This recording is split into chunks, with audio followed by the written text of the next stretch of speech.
Hello everyone. तो इस video में हम विजन आइज के मैगजीन के नवंबर मंथ के जो इंटरनेशनल रिलेशंस हैं, इनका जो न्यूज़ एंड शॉर्ट्स हैं, इनको हम देखते हैं। तो चलिए शुरू करते हैं आज के वीडियो। तो सबसे पहले हम इन सुर्खियों को एक ब्रीफ में समझ लेते हैं, ठीक है। तो पहला जो टॉपिक है हिंद प्रशांत क्षेत्रीय संवाद जो 2023 में आयोजित हुआ है। फिर है ASEAN defence ministers meeting plus, ठीक है, ये आसियान संबंधित प्लस प्रोग्राम है, इसको भी देखेंगे। इसके बाद है भारत ऑस्ट्रेलिया 2+2 वार्ता। इसके बाद यूएसए के साथ में 2+2 वार्ता। और फिर अगला है voice of global south summit, ठीक है। तो चलिए इनको हम थोड़ा डिटेल समझते हैं। तो हमारा पहला टॉपिक है Indo Pacific regional dialogue 2023 IPRD 2023। तो ये कहाँ संपन्न हुआ है? तो इसका जो 2023 का संस्करण है वो नई दिल्ली में संपन्न हुआ है। हम बात करते हैं कि भारतीय जो नौसेना है इसके द्वारा से आयोजित किया गया और शीर्ष स्तरीय क्षेत्रीय सामरिक संवाद कार्यक्रम है, ठीक है। ये प्रतिवर्ष आयोजित होता है। इसके अगर हम थीम की बात करते हैं तो हिंद प्रशांत समुद्री व्यापार और कनेक्टिविटी पर भू राजनीतिक प्रभाव, ठीक है, ये इसकी थीम है। अब बात करते हैं आयोजन। तो नेशनल मैरीटाइम फाउंडेशन नई दिल्ली में है। यहाँ जो भारतीय नौसेना है वो नॉलेज पार्टनर के रूप में थी, ठीक है। अब बात करते हैं इसके लक्ष्य की, ठीक है। तो लक्ष्य क्या थे? तो हिंद प्रशांत क्षेत्र में अलग अलग समुद्री सामरिक गतिविधियां, क्षेत्रीय अवसरों, चुनौतियों की समीक्षा करना इसका लक्ष्य है। इसके साथ ही जो चुनौतियां आ रही हैं उनके समाधान पर भी हम चर्चा करेंगे, संवाद करेंगे। तो ये था हमारा जो IPRD 2023 प्रोग्राम। अगला जो न्यूज़ है वो है ASEAN defence ministers meeting plus, ठीक है। तो देखते हैं क्या है। तो 10वीं ASEAN defence ministers meeting plus यानी ADMM जो कि जकार्ता इंडोनेशिया में आयोजित हुई है। इसको 2010 में स्थापित किया गया था। इसमें जो आसियान के देश हैं इसके साथ और इसके 8 डायलॉग पार्टनर्स प्लस देश में मंच है ना, इनका जो मंच बनाया गया है। इस जो प्लस मंच है इसमें कौन कौन से देश शामिल हैं? तो ऑस्ट्रेलिया, चीन, भारत, जापान, न्यूजीलैंड, दक्षिण कोरिया, रूस और संयुक्त राज्य अमेरिका, यानी आसियान के साथ साथ ये भी देश शामिल हैं। ADMM आसियान में सर्वोच्च रक्षा सलाहकार और सहयोगी तंत्र की तरह कार्य करता है। अब बात करते हैं इसके उद्देश्य की। तो इसका उद्देश्य क्या है? शांति और स्थिरता के लिए सुरक्षा एवं रक्षा सहयोग को मजबूत करना, ये इसका उद्देश्य है, ठीक है। अब बात करते हैं कि भारत ने काउंटर टेररिज्म यानी कि जो काउंटर आतंकवाद है पर विशेषज्ञ कार्य समूह की सह अध्यक्षता का प्रस्ताव रखा है, ठीक है। ये थोड़ा इंपॉर्टेंट हो जाता है कि भारत ने ये प्रस्ताव रखा है। और ADMM प्लस ने समर्थन भी किया है इसका प्रस्ताव का, ठीक है। तो ये भी थोड़ा भारत के हित में है। ADMM प्लस के जो फोकस क्षेत्र में से एक भी है क्या? Counter terrorism. भारत ने क्षेत्र में समुद्री सुरक्षा बढ़ाने और ADMM प्लस के जितने भी परिणाम केंद्रित सहयोग हैं इनके लिए प्रतिबद्धता भी जताई है, ठीक है। तो ये भारत की तरफ से प्रतिक्रिया दी गई है। अब बात करते हैं कि समुद्री सुरक्षा में भारत की भूमिका क्या है। तो एक है नियम आधारित व्यवस्था। इसके तहत क्या हुआ है कि भारत ने समुद्री कानून पर यानी कि UN क्लोज 1982 के तहत क्या सुनिश्चित किया है? यह है नौ परिवहन की स्वतंत्रता, निर्बाध वैध व्यापार यानी कि लीगल और ट्रेड की बात करता है, और शांति और स्थिरता के लिए वार्ता एवं कूटनीति पर जोर देना। भारत मानता है कि वर्तमान युग युद्ध का युग नहीं है, यानी कि हम युद्ध से नहीं और संवाद से या फिर वार्ता से अपनी नीतियों को आगे बढ़ाएंगे। इसके बाद भारत जो नियमित निगरानी के माध्यम से क्या करेंगे? समुद्री मार्गों और चोक पॉइंट हैं उनकी रक्षा करेंगे, यानी जांच होगी। जैसे कि मलक्का जलडमरू मध्य, इसको सुरक्षित बनाया जाएगा, ऐसा एग्जाम्पल है। आगे हम बात करते हैं क्षमता निर्माण की। तो क्षमता निर्माण में जो भी सैन्य अभ्यास होते हैं और रक्षा सहयोग है इस आदि में शामिल है। जैसे कि सैन्य अभ्यास की हम बात करें तो सिंगापुर भारत समुद्री द्विपक्षीय अभ्यास, इसका नाम है सिम्बैक्स, ठीक है।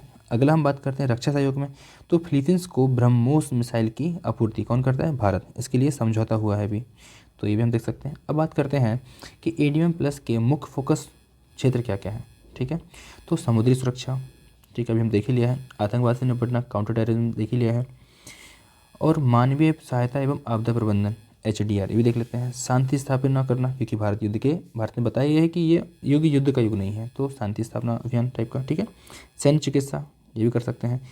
ह्यूमैनिटेरियन माइन एक्शन, ठीक है, लैंड माइन्स हटाने का कार्य ये भी काम कर सकते हैं। और साइबर सुरक्षा ये बहुत इंपॉर्टेंट हो जाता है, क्योंकि अब फिजिकल वार नहीं होगा, अब डिजिटल वॉर होगा, तो इसके लिए थोड़ा इंपॉर्टेंट हो जाता है साइबर सुरक्षा।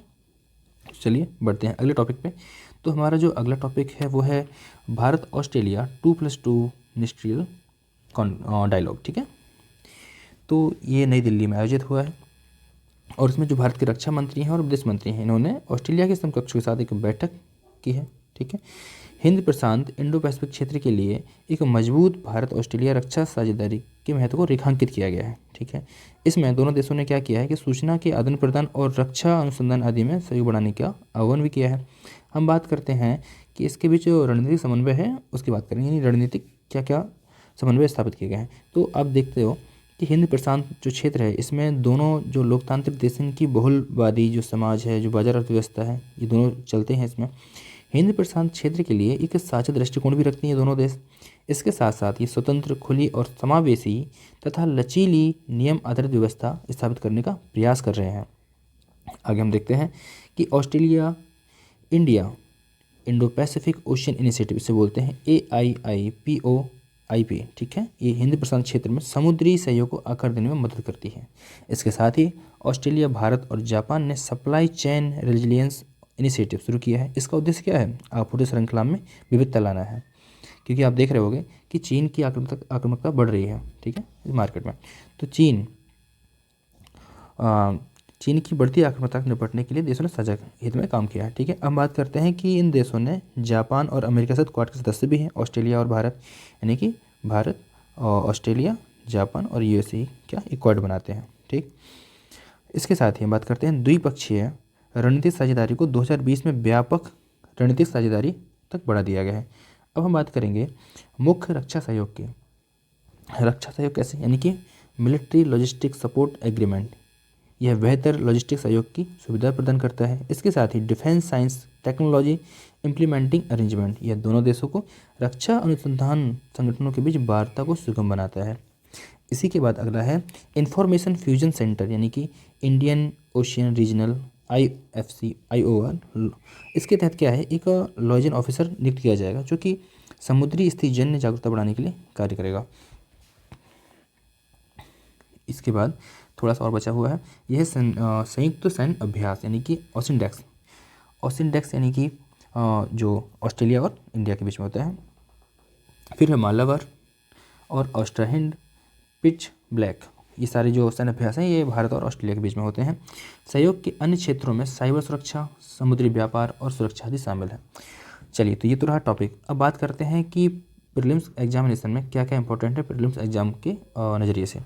तो देखिए, आपने देखा होगा अभी जितने भी ये सैन्य अभ्यास हुए हैं ये थोड़ा इंपॉर्टेंट हो जाते हैं। इसके बाद हम बात करेंगे कि एक समझौता है, यानी कि इनिशिएटिव, थोड़ा ये काम का है।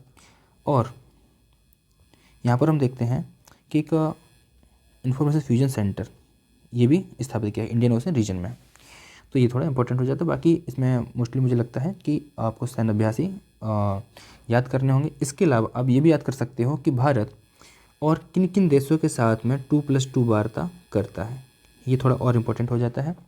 और थोड़ा नई दिल्ली में हुई है, ये तो पता ही होगा आपको। ठीक है, चलो तो बढ़ते हैं अगले टॉपिक पे।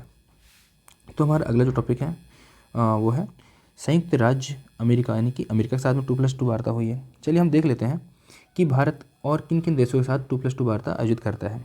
तो Bharat Australia, America, Japan, UK और रूस, यानी कि इन 5 देशों के साथ में भारत 2+2 वार्ता आयोजित करता है।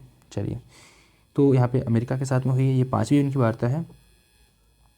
ठीक है, और इसमें क्या हुआ है कि जो देश और रक्षा मंत्री हैं इन्होंने हिस्सा लिया है। और किस पे वार्ता की है? तो सामरिक और सुरक्षा संबंधी मुद्दों पर चर्चा की गई है।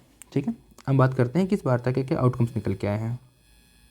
तो रक्षा, यहाँ पे बोला गया है कि रक्षा औद्योगिक सहयोग के हिस्से के रूप में इन्फेंट्री कॉम्बैट, यानी कि लड़ाकू वाहनों का सह उत्पादन करेंगे, यानी कि मिलकर उत्पादन करेंगे। ठीक है, और दोनों पक्ष आपूर्ति व्यवस्था की सुरक्षा, यानी कि security of supply arrangement, SOSA, ये थोड़ा इंपॉर्टेंट हो जाएगा PT एग्जामिनेशन से, क्योंकि ये पूछ सकता है किस देश के साथ में है। तो अंतिम रूप देने के लिए दिशा में आगे बढ़ रहे हैं, तो ये मतलब होने वाला है लगभग। तो SOSA क्या काम करता है?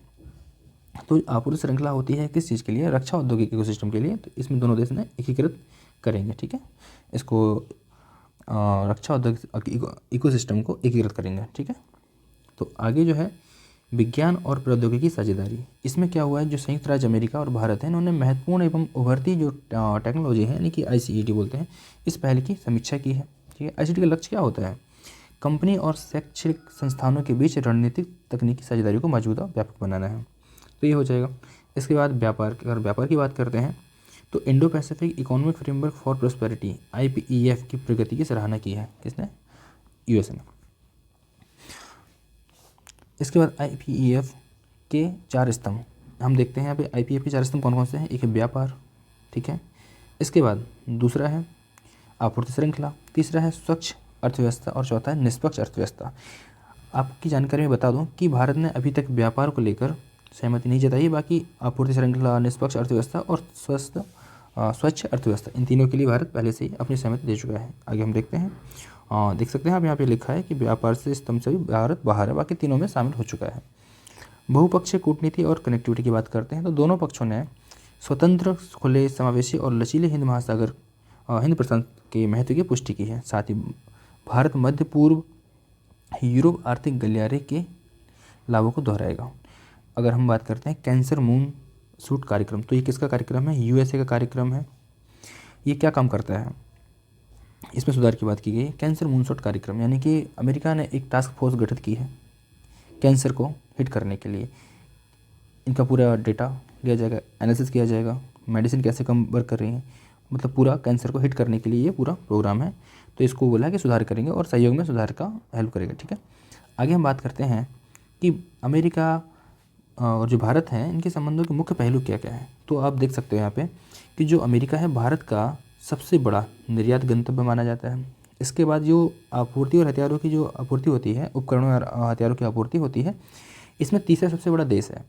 इसके बाद भारत एक प्रमुख रक्षा भागीदार भी है भारत का। ठीक है, 2020 में संपन्न एक basic exchange cooperation agreement in Bika जैसी रक्षा सहयोग संधियों पर हस्ताक्षर भी किए गए थे अमेरिका के साथ में। अमेरिका के नेतृत्व वाली खनिज सुरक्षा साझेदारी से बोलते हैं मिनरल सिक्योरिटी पार्टनरशिप MSP में शामिल हुआ है। और इसका उद्देश्य क्या होता है कि महत्वपूर्ण खनिजों की आपूर्ति सुनिश्चित करना। तो इतने इनिशिएटिव यहाँ पे देखे गए। तो PD के एग्जामिनेशन से यहाँ पे देखिए, एक बीका, ये इंपॉर्टेंट हो जाता है। ठीक है, दूसरा कैंसर मूनशॉट कार्यक्रम किसका इनिशिएटिव है? अमेरिका का है। किसके लिए? आपको बता ही दिया है, कैंसर को हिट करने के लिए है। और व्यापार से भारत बाहर किस में? IPEF में। ये भी हमें याद रखना होगा। ठीक है, तो यहाँ पे इंपॉर्टेंट हमें चीज़ें मिल जाती हैं देखने को।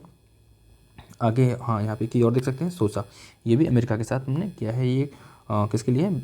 आपूर्ति व्यवस्था की सुरक्षा के लिए। ठीक है, चलो तो आगे बढ़ते हैं अगले टॉपिक पे। तो अगला हमारा टॉपिक है voice of global south summit. Voice of global south summit, आपको देखने में लग रहा हो ग्लोबल साउथ की बात हो रही है, यानी कि वैसे देश जो अल्प विकसित हैं या फिर अविकसित हैं या फिर विकासशील देश हैं। तो वॉइस ऑफ, ये दूसरा अभी समिट हुआ है voice of global south summit. इसकी मेज़बानी भारत ने ही की है। और इसका जो सम्मेलन में क्या क्या उपाय रखे गए हैं वो है अधिक समावेशी, प्रतिनिधित्व वाली, प्रगतिशील विश्व व्यवस्था की दिशा में प्रगति को जारी रखने के उपाय पर केंद्रित था। ये जो दूसरा वॉइस ऑफ ग्लोबल समिट था, इसकी मेज़बानी प्रधानमंत्री नरेंद्र मोदी ने की है। और यहाँ पर एक दक्षिण का उद्घाटन भी किया है। दक्षिण क्या होता है? यानी global south centre of excellence दिया गया है। आगे हम बात करते हैं कि प्रधानमंत्री जी ने ग्लोबल साउथ समिट के लिए 5 Cs का भी सुझाव दिया है। 5 Cs क्या होते हैं? यानी परामर्श, कंसल्टेशन, सहयोग, कोऑपरेशन, संचार यानी कि कम्युनिकेशन, रचनात्मकता यानी क्रिएटिविटी, और क्षमता निर्माण यानी कि कैपेसिटी बिल्डिंग। ये 5 जो 5 Cs हैं ये आपको मेंस में काफ़ी हेल्प करेंगे। तो मेंस के पर्पज से ये काफ़ी इंपॉर्टेंट है। वही हम दक्षिण की बात करते हैं तो थोड़ा PT में हो सकता है, पूछ सकता है, तो इसको भी हम याद कर सकते हैं। ठीक है, आगे हम बात करते हैं कि ग्लोबल साउथ में, हाँ, इसका जो पहला संस्करण हुआ था वो जनवरी 2023 में हुआ था। इसके बाद जो दूसरा भी हुआ है हाल ही में। और भारत ने प्रथम वॉइस ऑफ ग्लोबल साउथ की मेज़बानी भी की थी। ठीक है, इसके साथ ही 125 देशों ने भाग लिया था। इस सम्मेलन की थीम क्या थी? Unity of voice, unity of purpose. ठीक है, ग्लोबल साउथ शब्दावली का मतलब वो बता ही दिया मैंने, विकासशील या फिर अविकसित या फिर अविकसित देश के रूप में किया जाता है। अब बात करते हैं ग्लोबल साउथ की जो अवधारणा है वो कहाँ से ली गई है।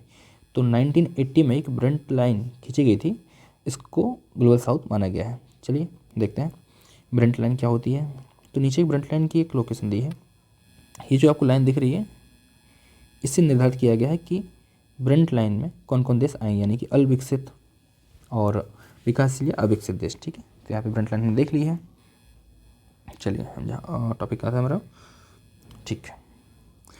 तो फिर अब हम बात करते हैं कि इसकी आवश्यकता क्यों है। तो अलग अलग क्षेत्रों पर जलवायु परिवर्तन जैसी वैश्विक चुनौतियों के असमान प्रभावों से निपटने के लिए सहयोग जरूरी है, इसलिए हमने किया है। अगला क्या है, संयुक्त राष्ट्र सुरक्षा परिषद है, इसमें बहुपक्षीय वैश्विक संगठनों की जो प्रतिनिधित्व प्रणाली में सुधार करना है, इसमें सहयोग आवश्यक था। खाद्य एवं ऊर्जा सुरक्षा सुनिश्चित करने के लिए आपसी सहयोग सिद्ध करना था। वो हमारे जो SDG गोल हैं, इनको प्राप्त करने के लिए भी हमें आपसी सहयोग की ज़रूरत है, ठीक है। अब बात करते हैं कि भारत द्वारा क्या क्या पहले की गई हैं। तो भारत द्वारा शुरू की पहले को देखते हैं। तो अफ्रीकी संघ को आपने देखा होगा G20 में हिस्सेदारी मिल गई है, ठीक है। अब G20 का सदस्य भी अफ्रीकी संघ हो चुका है। अंतर्राष्ट्रीय सौर गठबंधन, वैश्विक जैव ईंधन गठबंधन, आपदा रोधी अवसंरचना जैसी गठबंधन जैसी पहले शुरू की है, ठीक है। वैश्विक खाद्य सुरक्षा सुनिश्चित करने के लिए महार्षि भारत का प्रोग्राम है। वैश्विक खाद्य सुरक्षा सुनिश्चित करने के लिए भारत ने महार्षि पहल की शुरू की है, ठीक है। इस पहल के तहत क्या क्या आता है, millet and other ancient grains international research initiative, यानी कि मिलेट्स एंड अन्य प्राचीन अनाज अंतर्राष्ट्रीय अनुसंधान पहल, ठीक है, ये शुरू किया है। इसके साथ ही G20 digital public infrastructure framework launch किया गया है इस वर्ष, ठीक है। और एक चीज़ और भारत ने जो प्रस्ताव दिया है वो है ग्लोबल साउथ देशों के लिए मौसम और जलवायु पर्यवेक्षण हेतु उपग्रह सेवा उपलब्ध करवाने के लिए भारत ने ये प्रस्ताव दिया है। तो देखते हैं, अब आपको समझ में आ गया होगा कि PT के हिसाब से क्या इंपॉर्टेंट लग रहा है। अगर नहीं समझ में आया हो तो बता दे रहा हूँ एक बार। एक ये व्रंट लाइन, ठीक है, 1980 में आई थी। दूसरा क्या है कि G20 में एक digital public infrastructure framework launch हुआ है, ठीक है। ये जो प्रोग्राम है महर्षि प्रोग्राम, ये पहल भारत द्वारा की गई है, इसको देखना होगा, ठीक। इसके बाद G20 में अफ्रीकी संघ शामिल हो गया है, ये इंपॉर्टेंट हो जाता है PT के हिसाब से, ठीक है। और ग्लोबल साउथ में कौन कौन से देश शामिल हैं ये हमें देखना पड़ेगा। तो आज के लिए इतना ही, मिलते हैं नेक्स्ट वीडियो में, तब तक के लिए धन्यवाद।